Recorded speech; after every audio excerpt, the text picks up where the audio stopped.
Sa 155 days to go before Mother's Day 2024 sa May 12. Samantala,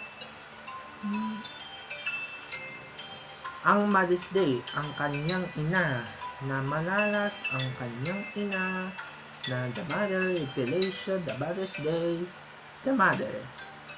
If the mother in the law, kakaagap ng inuunlad ng kanya ng mga susuntuyan ng kanyang ina, ang kanyang ina na malaya ng Mother's Day dahil nang nagiging 2024.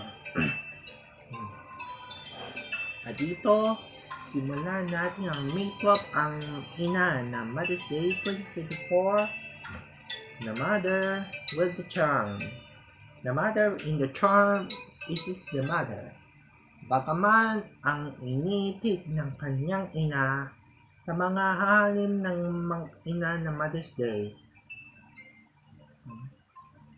isasalat sa pagkasama na mag-ina, minaalan ng pamuso na mamalaya at palalasa. Ang ina na Mother's Day ang inukip para sa 2024 sa pag-aaral ng mag-ina. Ang ating Mother's Day ang 2024.